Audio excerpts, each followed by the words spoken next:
bacana, legal, super interessante. Fique à vontade para fazer perguntas, para debater conosco, enfim, para tirar dúvidas, porque vai ser muito legal. Daniel, bem-vindo, bom te ver, muito bom te ver. Como é que estão as coisas aí no Pará, tudo bem? Beleza, tudo certo. E aí, como é Show que de estão as bola. coisas? Tá tranquilo, a gente está aqui, né? Pensando aí como é que vai ser o pós-pandemia, como é que vai ser viver aí um novo momento, né? Com hábitos diferentes, porque é isso que vai rolar. A gente está se preparando. Beleza? Estão entrando aí algumas pessoas para estar conosco, né? Nós vamos dialogar e vamos tratar sobre esse tema. Apóstolo Paulo, quem é e quantos são? Né? Caminhando aí por uma linha que você vai dizer para a gente, porque a gente traz aqui um resumo do perfil, né, do apóstolo e tal, falando sobre o fato dele ser turco, né, quem ele é, turco, negro, calvo, né, filho de judeus privilegiados, tendo como profissão ser tecelão, quase se tornou rabino ortodoxo judaico, né? E depois como Paulo, isso como Saulo, e depois como Paulo, apóstolo dos gentios, e para mim, opinião pessoal, criador do cristianismo. Galera, nós estamos aqui hoje com nada mais, nada menos que Daniel Brasil Juste. Ele é professor, né? Hoje, ali adjunto da Universidade Federal do Sul e Sudeste do Pará, Instituto de Estudo do Trópico Úmido, Faculdade de Ciências Humanas, campus de Xinguará. É professor de mestrado profissional em ensino de história, ofertado em rede pela Universidade Federal do Estado do Rio de Janeiro, né? A UFRJ. Ele é escavador, né? Doutor em História, né, pelo programa de História Comparada do Instituto de História da UFRJ, pós-doutor em História pela mesma instituição, né, em Arqueologia pelo Museu Nacional, né, da UFRJ, foi coordenador do Laboratório de História da Experiência Religiosa, ULIR, no IFIX, né, no Instituto de História ali, na UFRJ, juntamente com o professor doutor André Chevitarese. Né? E é o cara que escreveu este livro aqui. Ainda não acabei de ler, não. Estou lendo ainda. Mas está sendo gostoso degustá-lo. Tá? Livro que nós recomendamos a todos e a todas que venham adquirir, fazer leitura desse livro, que é super importante, que fala do Paulo de Tarso como homem divino, né? Theos Aner. Essa é a pronúncia? É isso mesmo? É isso mesmo, Daniel? Isso aí, tá certinho. Beleza, então. Então, com vocês, Daniel Brasil Juste, que está conosco para nós tratarmos desse tema. Daniel, eu fiz aqui uma breve apresentação, mas é preferível que você mesmo se apresente, posicione aí para o público que vai estar conosco, o pessoal que vai entrar para estar com a gente aí nessa live de hoje para tratarmos desse tema. Júlio, legal, obrigado por ter chamado para a gente trocar essa ideia aqui ao vivo. Você já fez aí as apresentações, já falou aí um pouco. Talvez seja melhor a gente privilegiar a nossa conversa aqui do que falar de coisas passadas ou presentes, enfim. Tá. Vamos falar de Paulo, que é mais legal. Tá certo. Então, beleza. Maravilha. Sentiu aí já prestigiado pela apresentação que fizemos. É um prazer estar te recebendo aqui.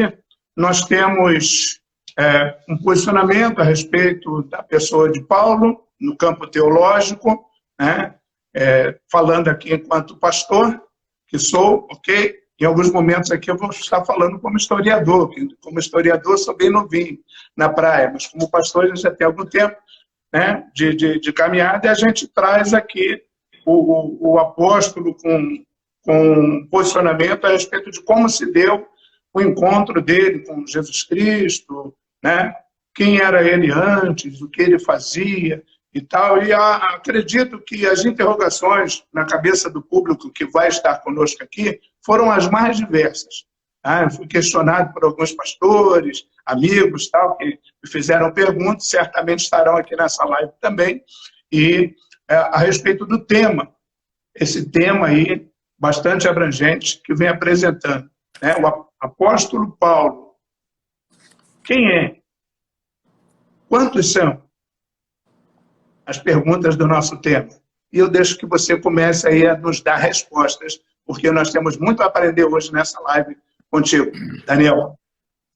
Ô, Júlio, acho que a primeira questão que a gente precisa enfrentar quando a gente começa a falar sobre Paulo, e isso, em alguma maneira, ele vai repercutir em muitos dos textos, das personagens que a gente conhece nesse Novo Testamento, mencionou o nome de uma personagem, a primeira pergunta que a gente poderia fazer é quem é ou quem são, né? Por isso que a gente fez esse título aí, usando essas palavras. Principalmente quando a gente fala de Paulo, porque é uma figura, ninguém duvida disso, que é uma figura central nesse material do Novo Testamento, nas origens do que a gente conhece hoje como cristianismo. E quando a gente fala, ou a gente menciona a figura de Paulo, a gente precisa saber de quem a gente está falando, ou com quem nós vamos falar, né? Porque há, pelo menos, nesse Novo Testamento, 4 Paulos diferentes. E a gente consegue mapear de uma maneira muito evidente pelos escritos, pelos textos que vão aparecendo. Então, rapidamente, para não ficar muito extenso, quantos Paulos a gente tem no Novo Testamento? Nós temos 4. Então, se a gente começa a pensar em falar sobre Paulo, a primeira questão que a gente precisaria resolver é essa: de qual deles a gente vai falar? Ou qual deles nós vamos conversar ou vamos ouvir? Porque a gente tem, na ordem cronológica, ou seja, nos escritos do Novo Testamento, em que Paulo aparece como personagem ou é protagonista, nós temos tradicionalmente o texto de Atos, que é na ordem canônica. O que é a ordem canônica? A ordem que está escrito aí na Bíblia. Os evangelhos, depois de Mateus, Marcos, Lucas e João, aparece Atos. Então ali Paulo já aparece. Isso não é a ordem cronológica, né? É a ordem canônica. Depois nós vamos ter um conjunto de cartas, um total de 13, atribuídas a Paulo. Mas nós conseguimos, com segurança, mapear que dessas 13 cartas, 7 nós sabemos que ele de fato escreveu. Outras 3, a gente tem dúvidas. A gente não sabe exatamente se é Paulo em algum momento, se contém coisas de Paulo. Nós sabemos com certeza que aquilo ali não é autenticamente Paulo, como as outras 7 primeiras. E as outras 3, a gente tem certeza que não é de Paulo. A gente sabe que não foi ele que escreveu. Então, nessa ordem canônica, a gente faz essa primeira diferenciação.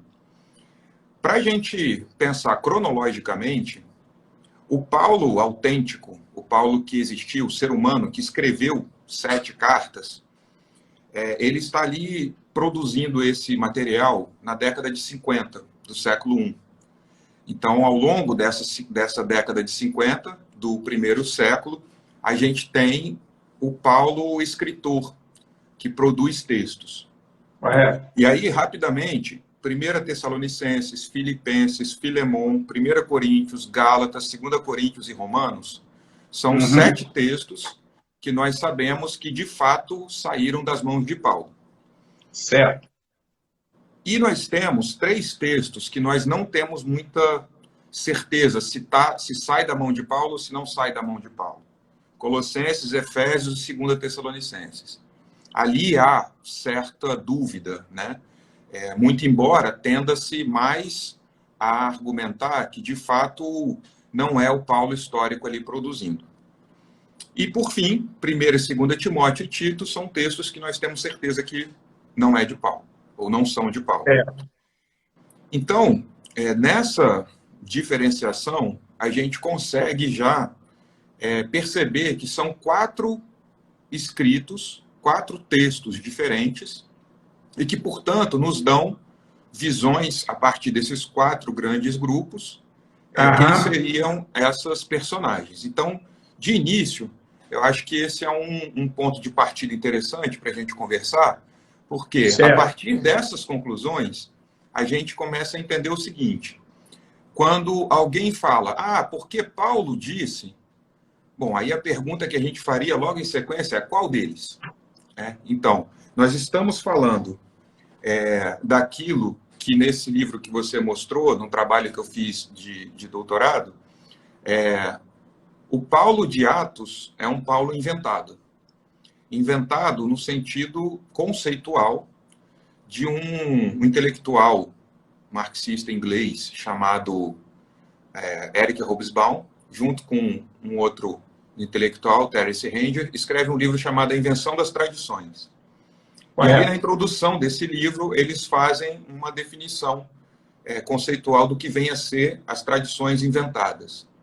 Então, é importante que inventar uma tradição ou tradição inventada não seja tomado como uma mentira, como um falseamento da realidade, alguma coisa nesse sentido, mas seja compreendido como tradições que vão ser relidas, reconstruídas, reconfiguradas, retrabalhadas a partir de outros parâmetros.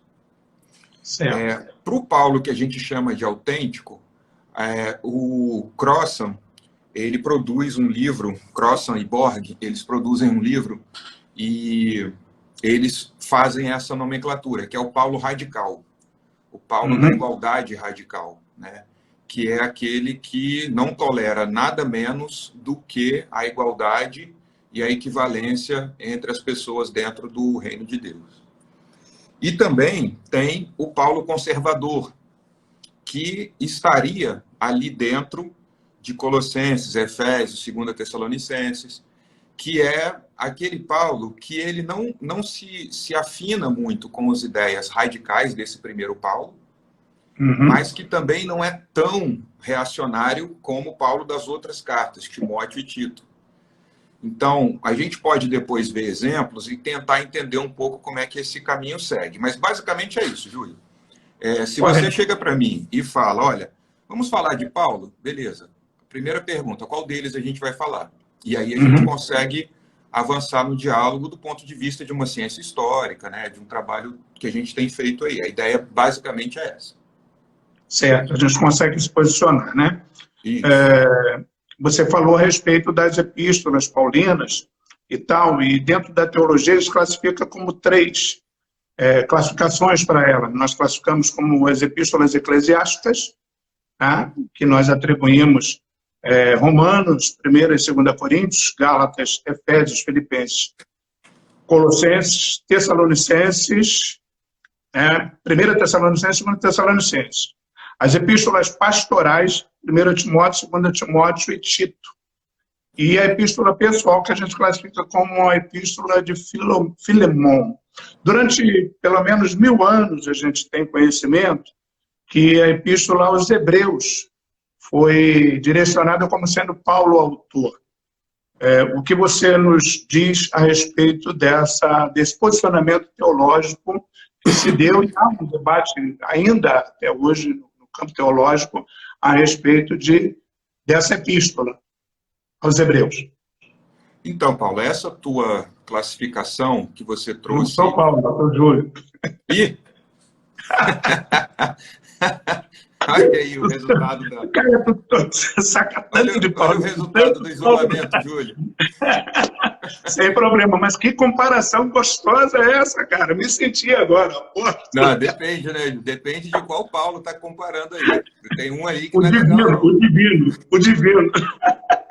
Bom, aí sim, aí é boa. Júlio, essas três categorias que você apresentou, Uhum. você tem toda a razão, no meio teológico tradicional, ou na própria leitura canônica, costumeiramente se habitua a trabalhar dentro desses três parâmetros. Uhum. E olha que curioso como essa divisão é feita. As chamadas epístolas ou cartas, né? As cartas eclesiásticas. Quer dizer, essa definição já quer apontar para que fim e que objetivo aquele material, ou melhor dizendo, qual é a função retórica que teria tal material. Então, veja que ali não se está muito preocupado, quando se faz essa classificação, com o conteúdo do texto, o material que é apresentado. Está se preocupado com o seguinte, olha, está escrito um negócio aí, o que você faz com isso? Bom, isso aqui serve para a igreja. Então, talvez essa concepção venha da ideia de que essas cartas listadas aí, quando você fez a categorização, elas sejam pequenos bilhetes, pequenos documentos produzidos pelo próprio Paulo e alguns enviados e entregues para essas comunidades.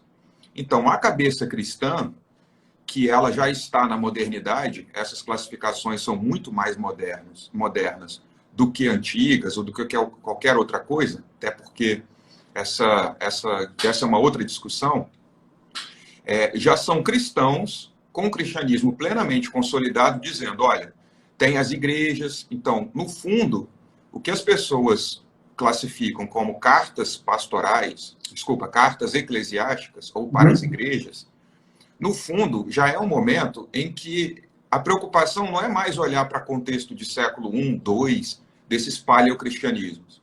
A preocupação ali já é a seguinte, olha, eu estou aqui no Ocidente, no século XIX, no século XVII, no século XVIII, estou olhando as igrejas, o cristianismo como ele está institucionalizado. E aí eu projeto essa leitura institucionalizada lá para os textos. E aí eu digo que Paulo já teria sido um grande pastor, que já teria plantado várias igrejas. Quer dizer, calma aí, cara.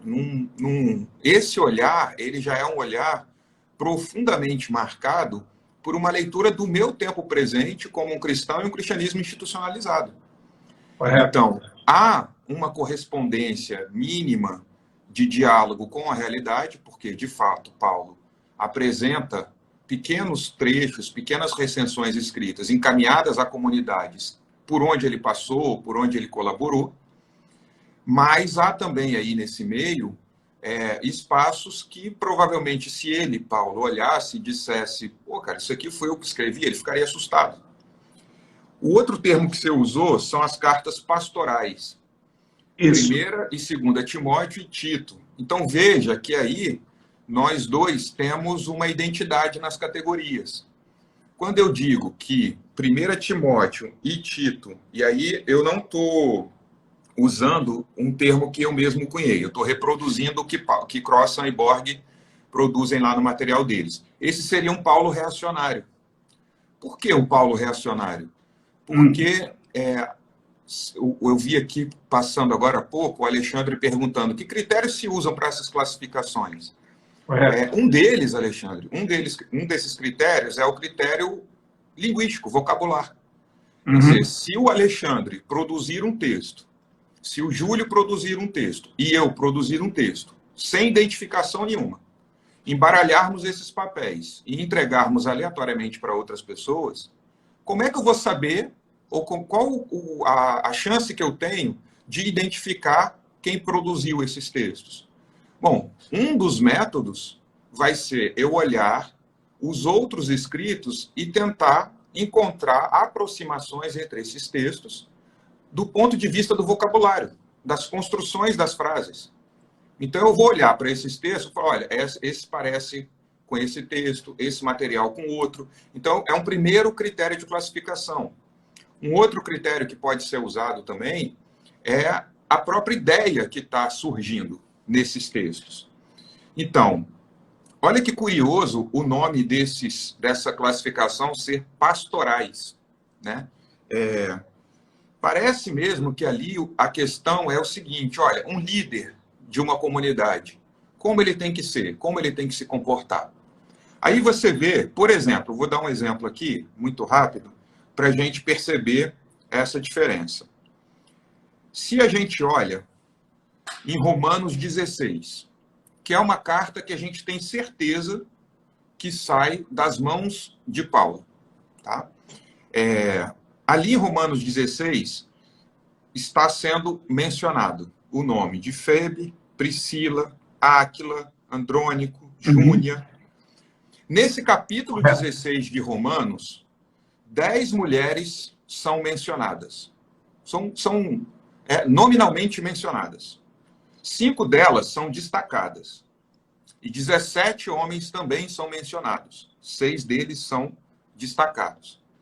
Chama a atenção que nesse capítulo 16, Paulo está dizendo, olha, vocês fizeram uma tarefa, um trabalho muito árduo, muito difícil, e vocês têm feito esse trabalho aí.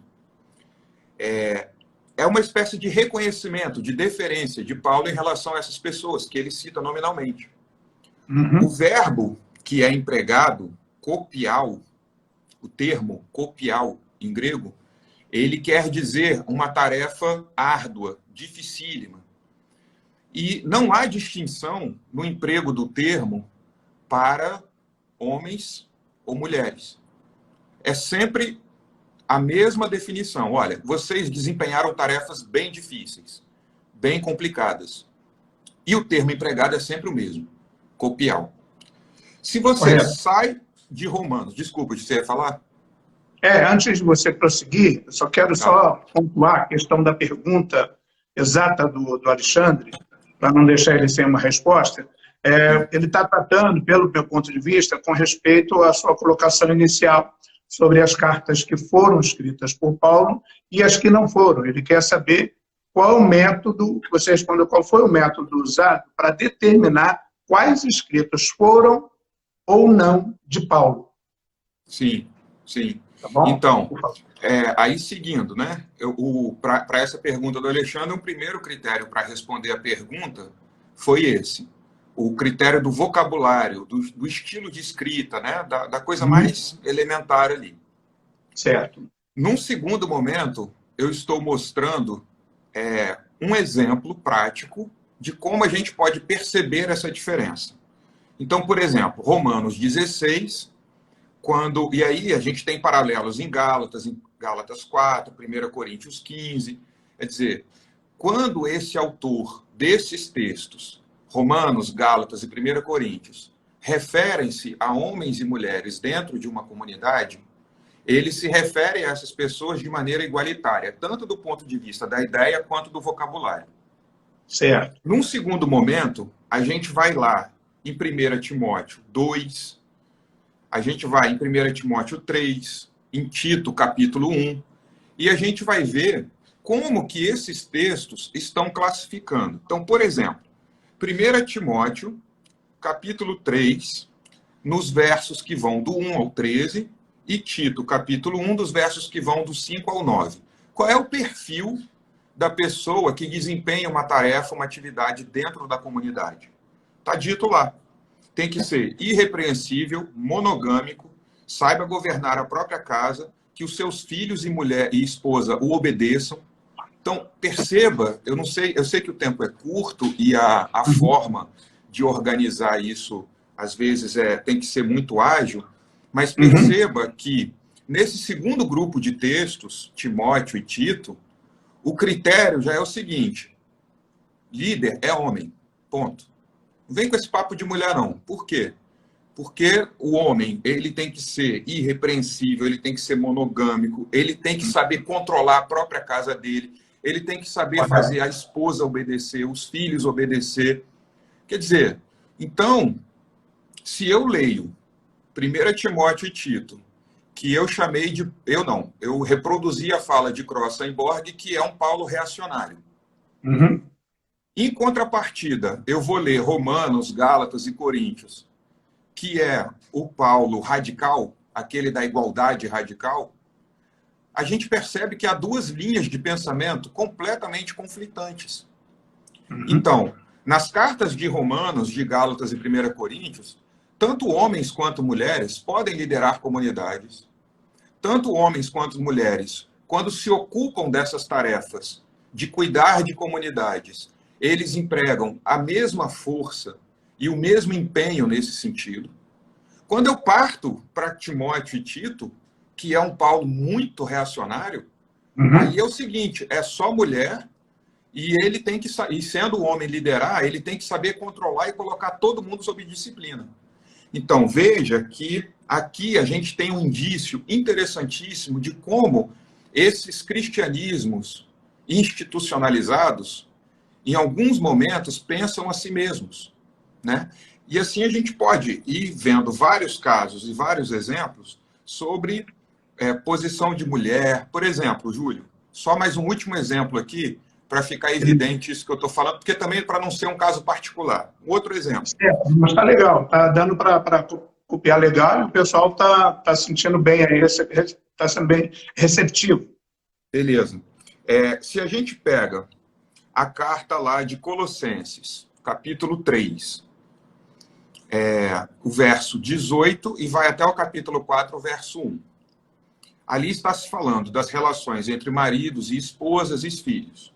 Então, Colossenses diz o seguinte: as mulheres têm que ser submissas aos maridos. Os maridos não podem tratar as mulheres com mau humor. E o pai, não mãe, só o pai, não deve irritar os seus filhos. Isso é o que Colossenses está dizendo. Esse seria o perfil de um Paulo mais conservador. Certo. Aí vamos passar para Efésios, né? Efésios, que aí a gente estaria também falando sobre esse tema, homem e mulher. Olha, a mulher, Efésios capítulo 5, 22, até o capítulo 6, verso 9. A mulher tem que se submeter ao seu marido da mesma forma que a comunidade, a assembleia, a igreja, elas se submetem a Cristo. A mulher tem que fazer um autossacrifício de estar sempre submissa e disposta ao seu marido e à comunidade. O homem não, só a mulher. Então, se a gente pega agora, em perspectiva, e compara um grupo de textos, Romanos, Gálatas e 1 Coríntios, primeiro grupo de textos que eu mencionei, em que está sendo trabalhado ali a ideia do termo, né, da tarefa desempenhada pelas pessoas na comunidade. Homens e mulheres estão em pé de igualdade. Então, aí, para exemplificar, nós temos o Paulo da igualdade radical, que é o mesmo Paulo de Gálatas 3, 28. Não existe mais judeu nem gentio, escravo nem liberto, homem nem mulher, todo mundo é igual. Esse é o Paulo da igualdade radical que está apresentado aqui. E ele classifica Deus aí como sendo Deus único e trino. Não é verdade? Ele faz duas classificações de Deus, duas colocações, se dirigindo dessa forma aí a essas comunidades. Isso, aí a gente estaria num outro campo ali, né? Mas aí, assim, então, num primeiro momento, Romanos, Gálatas e 1 Coríntios, há um Paulo da igualdade radical, porque homens e mulheres têm o mesmo peso e a mesma permanência dentro da comunidade, em termos de ação. Num segundo momento, 1 Timóteo e Tito, essas lideranças, elas têm que ser masculinas, monogâmicas, saibam governar a casa, os filhos e as mulheres o obedeçam, ele tem uma autoridade inquestionável. Esse é o Paulo reacionário, que não admite a presença de mulheres, que não admite que as lideranças não tenham controle sobre as pessoas. Veja a ideia, né? E num terceiro momento, o último exemplo que eu mencionei, em Colossenses e Efésios, é um Paulo mais conservador, quer dizer, ele não é tão incisivo no sentido de, olha só, todo mundo se submeta, esse homem tem que ser um autocrata.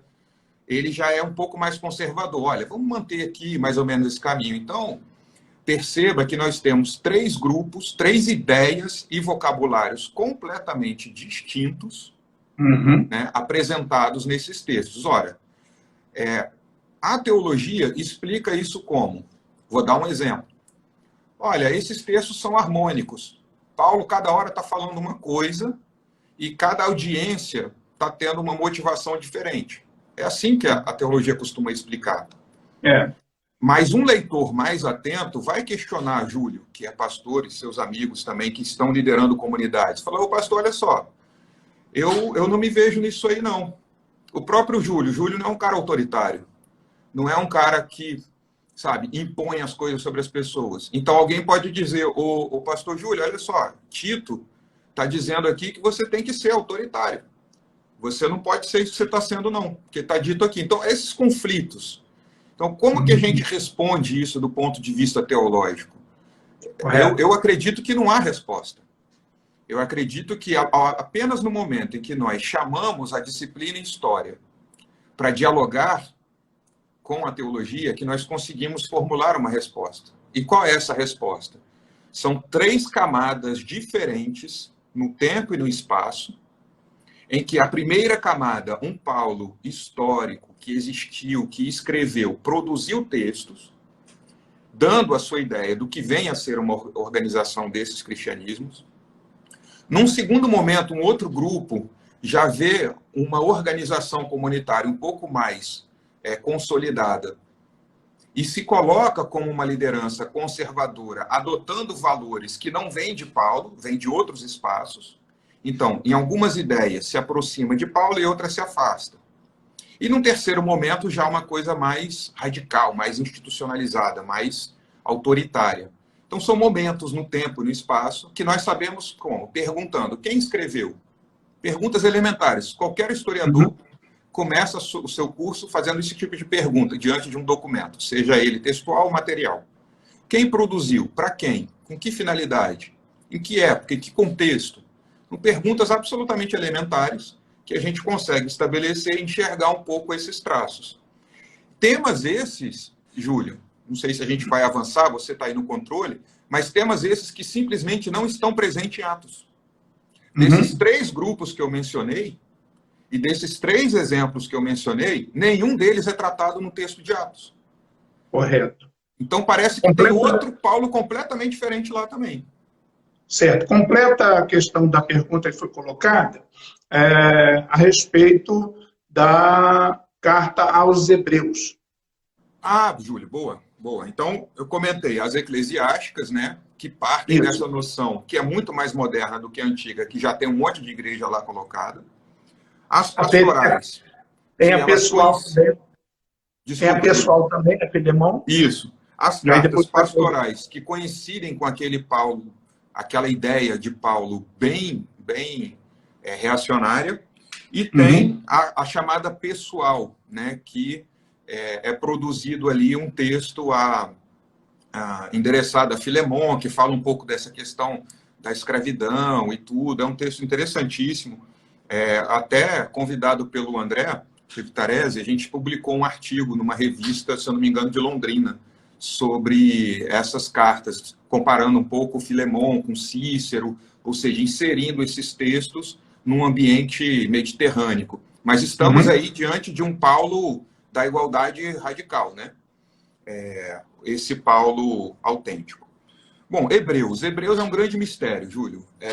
Hebreus é dificílimo de localizar quem seria esse autor, dar nome, né, dar um contexto muito imediato para esse autor aí de Hebreus. É, de fato, um problema. Há quem atribua a Lucas, né, a autoria dessa carta, e há quem atribua a Paulo. Lucas, porque assim, Júlio, os textos desse chamado Novo Testamento, eles nascem anônimos e não nascem sagrados. Nenhum texto desse sai da mão de quem o produziu e já vira sagrado.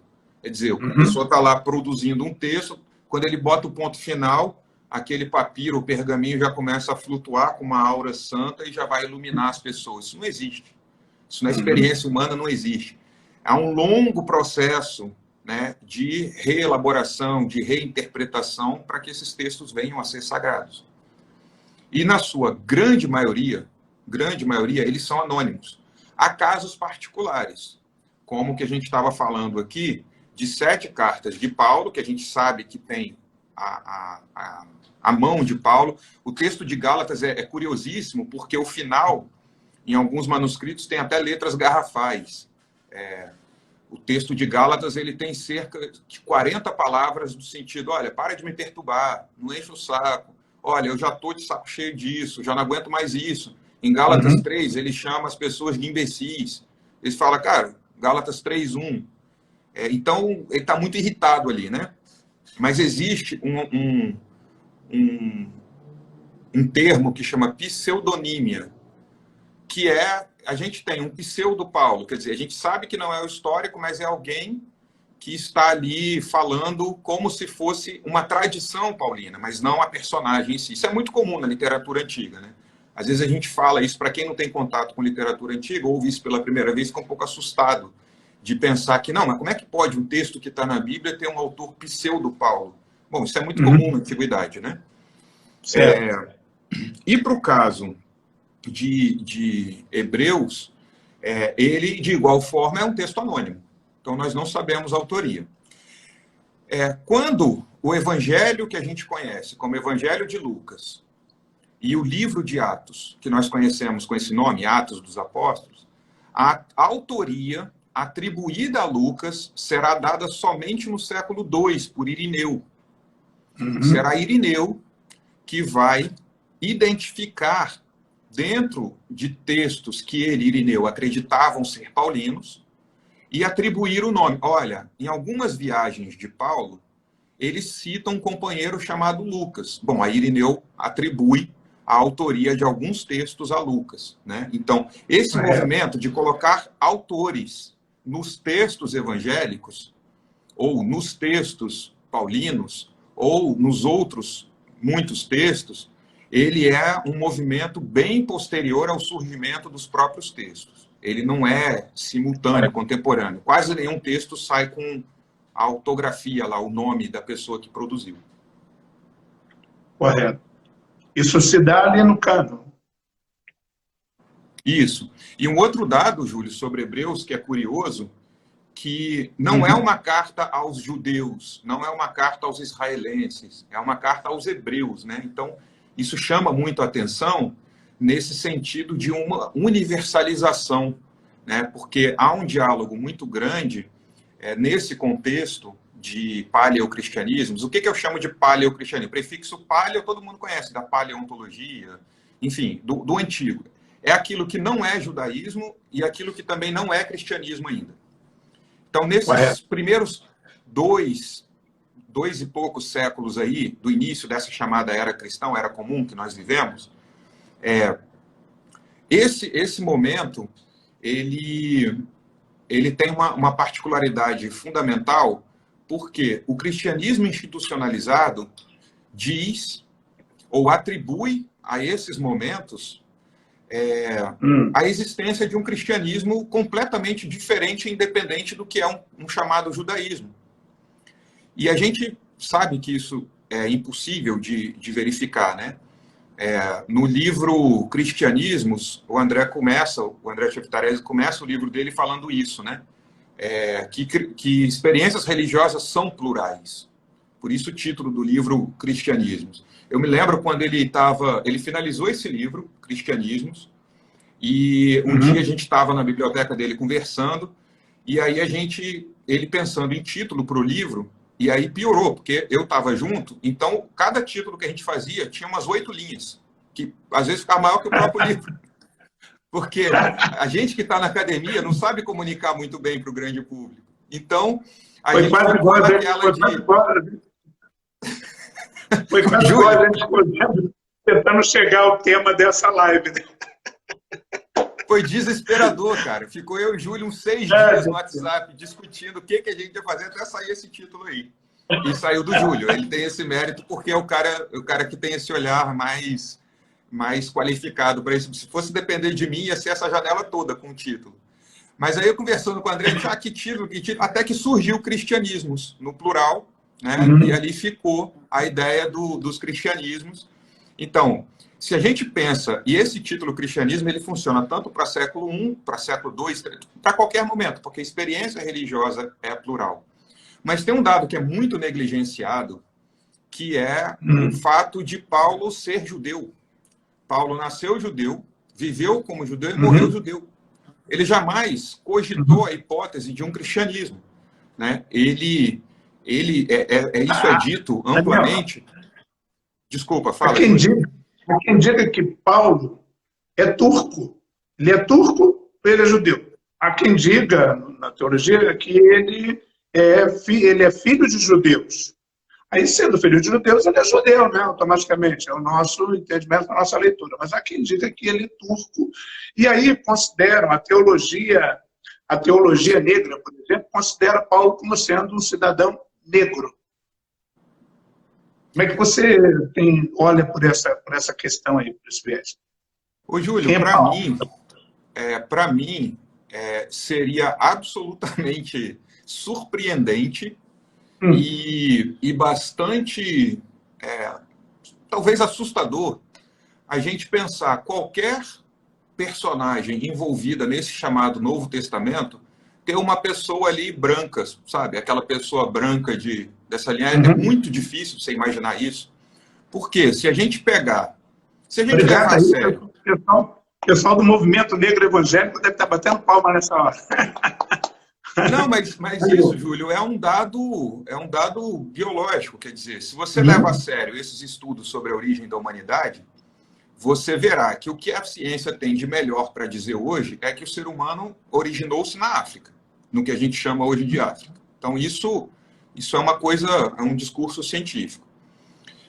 Se você vai trabalhar, existem pelo menos duas formas mais conhecidas de pensar esses espaços de surgimento de pessoas e povos e etnias.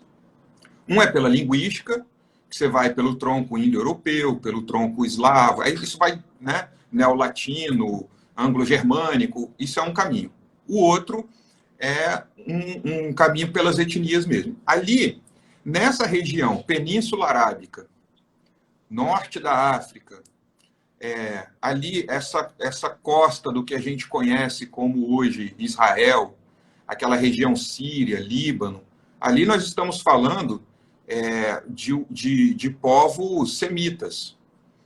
Então, como é que eu consigo fazer um exercício de conhecer imageticamente, porque a sociedade egípcia ela tem uma compulsão pelo registro, né? De escrever, de representar graficamente, é uma coisa incrível. Então, como é que eu tenho, ao longo dessa tradição de muitos mil anos, toda uma representação de pessoas de peles escuras, algumas com uma tonalidade mais clara, outras mais escuras, mas é muito estranho aparecer o branco. E até quando aparece, eu vi agora há pouco que o Rogerinho apareceu aqui. O Rogerinho foi um... O Rogério, teu secretário, já fez um para você. Né? Isso. É bom a gente colocar aqui que Paulo, por exemplo, era calvo igual o Alexandre, que está aí fazendo perguntas crianças. Quero agradecer a presença de todos, inclusive o Ivani. Ivani está aí, tá? Doutor Ivani. Rapaziada, está toda aí. Ivani, Juliana, André, Tainá, tá a galera toda aí. Mas aí, Júlio, o Rogerinho ele fez um trabalho cujo título é E se o herói grego fosse negro? Ele discute a pessoa de Édipo ali, né? Orientado pelo André, pelo Vitarese, eles montaram uma peça teatral. E esse trabalho deles gerou artigos e temas de discutir, olha, e se o herói grego fosse negro? Então, o André Vitarese e o Rogério José de Souza, eles vão mapeando essa região de vivência grego-helênica, né? E vão vendo pela cultura material representações de pessoas brancas e negras conjuntamente. Então, esse crivo racial, essa percepção racial, ela parece estar completamente ausente nessa antiguidade. Esse racismo científico, biológico, ele é produto muito mais do nosso tempo moderno do que dessa antiguidade. E mais contemporâneo, né? A discussão está se dando agora a respeito disso. Exato. Então, Júlio, se houvesse nessa antiguidade, alguém ali, branco, preto, um mais claro, mas eles não estão tematizando isso, porque isso não é um problema. Uhum. Então, nós temos algumas representações imagéticas de Paulo, mas nós sabemos que essas representações elas não são retratos fiéis da realidade e elas nem são contemporâneas, como se Paulo tivesse lá parado, vai, pinta meu desenho aí, meu retrato, vamos espalhar essa imagem. Não, isso não é uma questão. Uhum. Mas a cor de pele que nós temos de representações desse período, ela invariavelmente são peles escuras. Umas tonalidades mais escuras, outras mais claras, mas indiscutivelmente escuras. E sobre Paulo ser turco, Júlio, olha, ele comumente é colocado ali na região de Damasco, né? Uhum. Desculpa, Damasco não, de Tarso. Não. Por isso a ideia de a cidade de Tarso e tal. Uhum. Isso. Então, a gente tem completa certeza pela atuação e pelos caminhos por onde Paulo caminhou, por onde ele andou, que ele é um judeu que ocupa espaços judaicos, portanto, sinagogas, Uhum. e que ele disputa com essas comunidades uma compreensão e uma interpretação do judaísmo. E isso está muito presente lá em Gálatas. Gálatas é um livro muito tenso. É em Gálatas que Pedro e Paulo não se entendem, né? Ali no capítulo 2, se eu não me engano é o capítulo 2, Paulo está dizendo para os Gálatas, vem cá, quando Pedro está aí no meio de vocês, ele come carne de porco, ele faz um monte de coisa, ele anda com todo mundo. Agora, quando eu sou mencionado, eu estou por perto, bom, aí é outra pessoa. Então, quer dizer, a quem ele está se referindo exatamente? Certamente, ele está ali falando de alguma autoridade que esteve naquele espaço e que tentou, de alguma maneira, oferecer uma outra interpretação do judaísmo. Em Gálatas 3, quando ele avança na argumentação dele, ele fala para os Gálatas, vocês estão malucos, vocês estão... O termo exato para que ele coloca em grego é anoetai, que é os desmiolados, os sem miolos, os que não têm cérebro, os que não têm nada dentro da cabeça, né? Uhum. Ele fala, vem cá, vocês estão escutando essa galera que está enfeitiçando vocês aí? Pô, olha o linguajar, olha como isso, para o nosso idioma, ele acaba não passando, né? Uhum. Por quê? Porque Paulo ali está num grupo de judeus, uma comunidade judaica, falando, vem cá, isso que eu estou falando aqui, quando vocês me ouviram e quando vocês conheceram isso que eu falei, aceitaram, entenderam, agora que eu estou afastado, qualquer pessoa que vem falar alguma coisa, vocês se comportam como se estivessem enfeitiçados? Tem alguém com uma olhada aí em cima de vocês. É literal o que ele está dizendo isso ali em Gálatas 3. Está quase próximo aqui ao nosso século, né? O que nós vivenciamos, infelizmente, hoje. Aí, eu posso falar como pastor no meio evangélico. Existem muitos discursos aí distorcidos, né, que não tem nenhuma base e, infelizmente, muitas pessoas estão dando crédito, né, e ouvem aqui, servem de uma forma, mas ouvem ali, já mudam completamente o comportamento. Bem de encontro a isso aí. Está dando para entender. Na nossa colocação inicial, Daniel, a gente já está avançando no horário, nós falamos a respeito da possibilidade de Paulo ser o criador, né, o iniciador do cristianismo. Quando ali em Alexandria, pela primeira vez, os discípulos foram chamados de cristãos.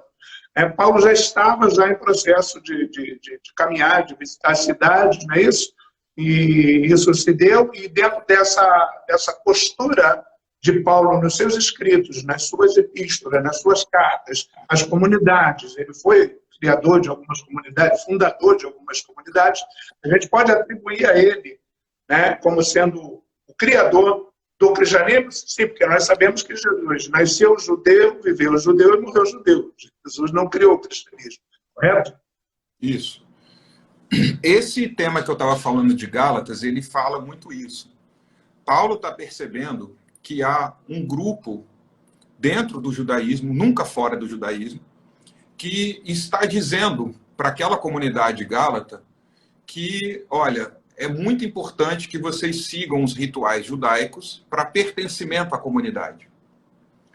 E o que Paulo está dizendo é o seguinte, olha, eu avalio que a partir da compreensão que a gente tem de Jesus como o Messias, que veio de fato, e instaurou um reino de Deus, não tem essa necessidade de cumprir os chamados ritos judaicos. O juramento, a Torá, né, a circuncisão. E aí Paulo lança a mão de um esquema retórico, plástico retórico bem organizado, que é o feitiço do mal-olhado. Então, como é que funciona rapidamente esse esquema? Você tem uma pessoa, um grupo, que lança esse mal-olhado, o termo lá é bascaino, bascaíno, né? Que essa crença atravessou os séculos em várias culturas, né? Tanto que não é difícil você encontrar em brincos, em anéis, pulseiras, cordões, em qualquer loja que vende essas coisas, aquele olhinho azulzinho, pintado de azul, com pontinho preto, uns chamam de olho grego, outros chamam de olho turco, que ele é um amuleto de proteção que atravessou os séculos aí, essa crença de que alguém é capaz de, com os olhos, enfeitiçar e causar dano a alguém. Então, Paulo lança mão desse sistema retórico para mostrar, olha, tem um grupo lançando um feitiço, esse grupo que está sendo o objeto do encantamento está perdido, não está entendendo o que está acontecendo, e tem, do outro lado, uma pessoa que é capaz de identificar esse encantamento. Então, publicamente, aquele que identifica que há o lançador do encantamento, ele denuncia e expõe essa pessoa, esse grupo. E o outro grupo responde, e ali é um debate, uma discussão. Então, quando eu consigo demonstrar que há um encantador, um feiticeiro, eu consigo, de uma forma pejorativa, classificá-lo como uma pessoa má, ruim. E aí eu ganho a audiência para o meu argumento. Então, há ali, em Gálatas 3, desenhado um modelo plástico retórico de convencimento e de exposição do inimigo. É esse sistema que Paulo lança mão. Então, aí a gente percebe uma outra dimensão de um Paulo que a gente tem muita estranheza, né? Assim, não, mas peraí, Paulo é um cara extremamente culto, intelectualizado. Aí, na sua fala, você foi mostrando como que a tradição lê essa imagem de Paulo. Não, porque ele é filho de uma classe rica, porque ele não é, ele é cidadão, quer dizer, um monte de histórias que a tradição vai construindo, porque você pensa na figura de Paulo como o senhor da razão. Aquele cara que ele nunca está, sabe, ele nunca está de bobeira ali. Ele sabe exatamente como argumentar, como construir, ele domina as letras, como se nesse ambiente de primeiro século todo mundo dominasse as letras. Então, é um ambiente profundamente não letrado, né? Mas Paulo é essa imagem. E, fundamentalmente, Júlio, a gente falava aqui das classificações modernas, Paulo, ele é o símbolo do equilíbrio, da razão. E quando você vai para a documentação, para o texto mesmo, Gálatas, por exemplo, que é um texto da década de 50, do século I, está ele falando de feitiço, de mal-olhado. Quando você vai para o texto de Atos dos Apóstolos, que é um texto que está em conjunto com o chamado Evangelho de Lucas, ele é um documento do século II já, não é do século I. A partir do capítulo 9, Paulo é o protagonista, até o capítulo 8 é Pedro, a partir do capítulo 9, Paulo é o protagonista. Por exemplo, Júlio, se eu te perguntar assim, lá na antiguidade teve um homem que caminhou, pessoas vieram, tocaram nas roupas dele e foram curadas. Você diria que eu estou falando de quem? Você está falando de Pedro e está falando de Paulo. Não, Júlio, me ajuda aí, finge que você não sabe. Fala, não, é Jesus. Lá em Marcos 5. E também está falando de Jesus, porque isso aconteceu com os três. Exatamente. Isso aconteceu com os três. Mas você já é um estudioso, você já está na área, mas se você fizer essa pergunta para qualquer pessoa... vai direto a Jesus, por causa da mulher. A pessoa vai falar que é Jesus. Lembra do episódio de Marcos 5. Mas, quer dizer, lá em Atos 19, Paulo está caminhando, ele chega numa cidade, E os caras falam, pô, vem cá, cadê Paulo? Não, Paulo não vem hoje não, tá aqui as roupas dele. As pessoas encostam na roupa dele e são curados. Você pega em Atos 28. Atos 28, eles estão lá numa viagem, o barco se despedaça, que eles estão viajando, Paulo está sendo conduzido por soldados romanos, o barco se despedaça, eles caem numa ilha, e chega nessa ilha, os soldados falam, você que é o prisioneiro, vai lá buscar umas lenhas para a gente fazer aqui o fogo. Paulo mete a mão no meio do mato, puxa os gravetos, quando ele tira a mão dos gravetos, tem uma cobra pendurada no braço dele, mordendo ele. Ele balança o braço, sai andando e está tudo bem. Os caras ficam, pô, como assim? O cara é picado por uma cobra e nada acontece. Cara, então, é divino? Atos já está... É isso. Atos já está construindo... Ele está construindo uma outra personagem, que o próprio Paulo... Agora você imagina, Júlio, você imagina que você está aí andando perto da tua casa, uma cobra vem, pega no teu braço, ou você está caminhando, as pessoas encostam na tua roupa, são curadas, e você vai escrever um texto, você não vai mencionar isso? Com certeza. Como é que funciona? Exato. Então, esse Paulo, por isso a gente entende, além de ser um documento do século II e várias outras questões, a gente já entende que existe um outro modelo, existe uma outra ideia de se pensar essa personagem Paulo, que é quando a gente discute o conceito de homem divino, né? Que Paulo, que homem é esse, que ser humano é esse que é capaz desse tipo de ação? E aí a gente começa a ver que essa personagem Paulo não é aquele senhor da razão intocável que fundou uma nova religião. Paulo, seja ele o histórico da década de 50 que produziu textos, seja aquele assumido por outros grupos, como um Paulo muito conservador, seja aquele inventado lá em Atos, né, um conceito em torno de uma ideia que é muito comum no Mediterrâneo Antigo, ele é enquadrado nessa forma de narração, nós estamos aí diante de Paulo e pessoas que falam sobre isso, homens e mulheres, no seu próprio tempo, que dialogam com a sua própria cultura e que, portanto, ao produzirem relatos, produzem esses relatos de acordo com as próprias culturas. Então, esse modelo de um Paulo excessivamente racional não encontra nenhuma contrapartida nos documentos de século I, de século II. É uma outra personagem, é uma outra figura completamente diferente. Beleza. Daniel, estamos chegando ao final da nossa live. Estamos aí por 4 minutinhos, tá? Passa rápido, né, Júlio? Passa muito rápido. Acho que nós teremos assunto aqui para ficar mais, pelo menos 1 hora, a gente conseguiria discorrer sobre alguns pontos que eu até separei aqui para a gente poder comentar, para a gente poder conversar e abrir. E as respostas, as perguntas também das pessoas que estão nos assistindo, né? Também seria interessante a gente dar algumas respostas, como demos a do Alexandre. De qualquer forma, eu quero te dizer que é um prazer enorme te receber aqui nessa live. Obrigado por ter aceitado aí o meu convite, como orientando seu, obrigado aí, por ter recebido aí o nosso convite, ter aceito, por estar aqui com a gente. E nós vamos agendar aí uma outra oportunidade para a gente dar continuidade a esse tema, ok? Ou falar sobre um outro assunto, tal, fica a seu critério, mas a gente pode dar continuidade. Te agradeço e você fica à vontade aí para poder se despedir e se posicionar diante desse público aí que está conosco nos acompanhando e aqueles que vão assistir essa live depois, que essa live vai estar salva, eu quero informar, fizeram essa pergunta aí, se vai ser salva, essa live vai estar salva, na página do YouTube do LIER, o LIER, Laboratório de História em Experiências Religiosas, nós sempre salvamos nossas lives ali. Então, você pode nos acompanhar, que a gente vai estar divulgando, você pode falar. Fala aí, está acabando já. Ô, Júlio, muito legal a gente trocar essa ideia aqui. O Júlio eu conheci o Júlio na Uniswan, que nós tivemos um curso de pós-graduação que o nosso laboratório organizou lá, e pessoas como Alexandre, Kátia, Júlio, pessoal que está por aqui, esteve lá com a gente, e o Júlio se